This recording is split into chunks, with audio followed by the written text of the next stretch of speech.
수의 왕.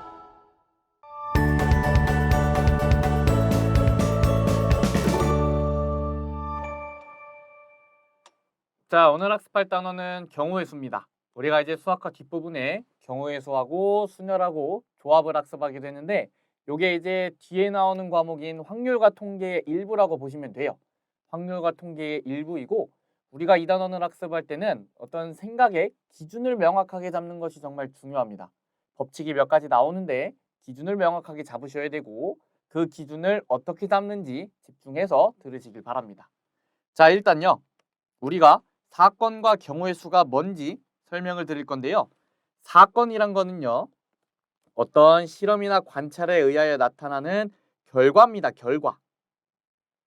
자, 예시가 지금 써 있는데 주사위 한 개를 던졌을 때 홀수의 눈이 나오는 경우가 사건인 거예요. 어떤 홀수의 눈이 나온다는 결과죠. 결과. 자, 그게 사건이고 경우의 수는 뭐냐? 사건이 일어날 수 있는 모든 경우의 가지수입니다. 모든 경우의 가지수. 그러니까 결과의 종류를 말하는 거예요. 결과의 종류. 그래서 경우의 수를 우리가 앞으로 세게 될 텐데 경우의 수를 세는 거는 우리가 결과의 종류를 세는 거예요. 결과의 종류를 세는 겁니다. 자, 그러면 홀수 눈이 나온다 그랬는데 홀수 눈이 주사위에는 1하고 3하고 5가 있죠.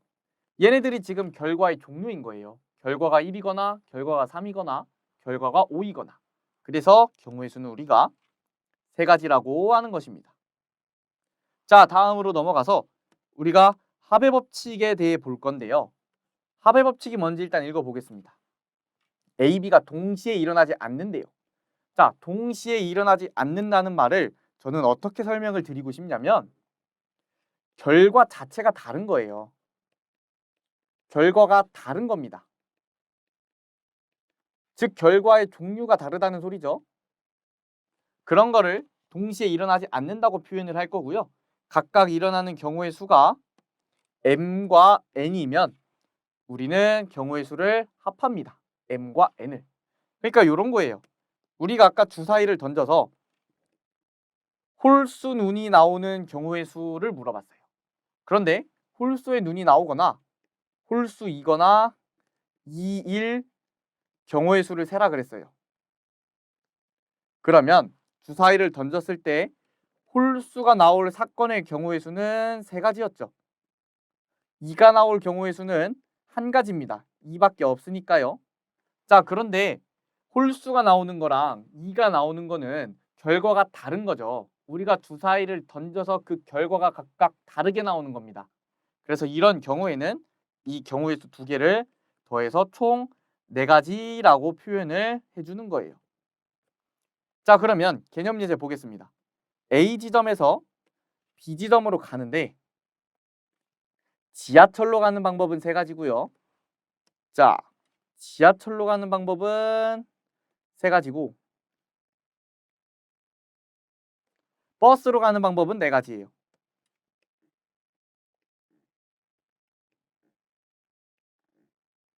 버스로 가는 방법은 네 가지입니다. 자, 그랬을 때 A 지점에서 B 지점으로 가는 경우의 수를 구하라 그랬어요. 자, 지하철을 타고 B 지점으로 가는 경우의 수는 세 가지입니다. 버스를 타고 B 지점으로 가는 경우의 수는 네 가지예요. 그런데 지금 각각 결과를 내는 종류가 다른 거죠. 지하철을 타느냐, 버스를 타느냐. 지하철을 타면 지금 결과가 나요. 그리고 버스를 타도 결과가 끝납니다. 각각 다른 결과예요. 다른 결과. 그래서 각각의 종류가 지금 세 가지, 네 가지 있는 거고요. 우리는 이 세 가지와 네 가지를 더해서 총 7가지라고 해주는 겁니다. 자, 이번엔 곱의 법칙을 볼 건데요. 우리가 학생들이 합의 법칙을 언제 쓰고 곱의 법칙을 언제 쓰는지 정말 헷갈려합니다. 자, 잘 들어보세요.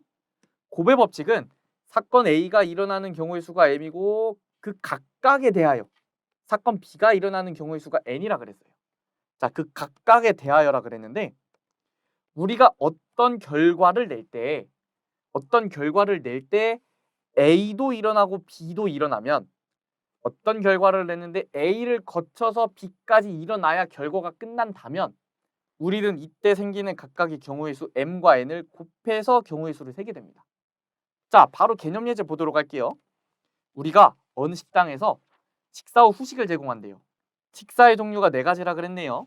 그러면 저는 하나는 냉면이라고 할 거고, 하나는 라면이라고 할 거고, 하나는 만두, 하나는 떡볶이라고 하겠습니다. 자, 그랬을 때 후식을 아이스크림이랑 커피랑 녹차를 준다고 해봅시다. 자, 그러면 우리가 식사를 하고 후식을 먹어야 결과가 나는 거예요. 식사를 먹고 후식까지 먹어야 요게 하나의 결과인 거죠. 그러면 지금 식사를 하는 경우의 수 4가지랑 후식을 먹는 경우 3가지가 있는데 냉면을 먹고 후식 요거 선택하거나 요거 선택하거나 요거 선택하거나 3가지예요. 라면을 골라도 3가지고요. 만두를 골라도 3가지고 떡볶이를 골라도 3가지죠. 그렇게 해서 우리는 총 몇 가지 경우가 나오는 거예요? 4와 3을 곱해서 12가지 경우가 나오는 겁니다. 자, 합의 법칙하고 분명하게 구분을 하셔야 돼요. 합의 법칙은 각각의 경우가 하나의 결과를 냈어요. 버스를 타면 결과가 나왔고 지하철을 타면 결과가 나왔습니다. 얘는 식사를 하고 후식까지 먹어야 결과가 나오는 거예요. 같이 해야 되죠. 이런 경우에는 우리가 곱의 법칙을 사용하게 됩니다. 자, 오늘 강의는 여기까지고요. 우리가 합의 법칙, 곱의 법칙 관련된 개념은 예제를 풀어보면서 실제로 적용시키는 연습이 필요합니다. 그래서 예제를 풀면서 꼭 공부를 꼼꼼하게 해보시길 부탁드립니다. 오늘 강의는 마치겠습니다. 감사합니다.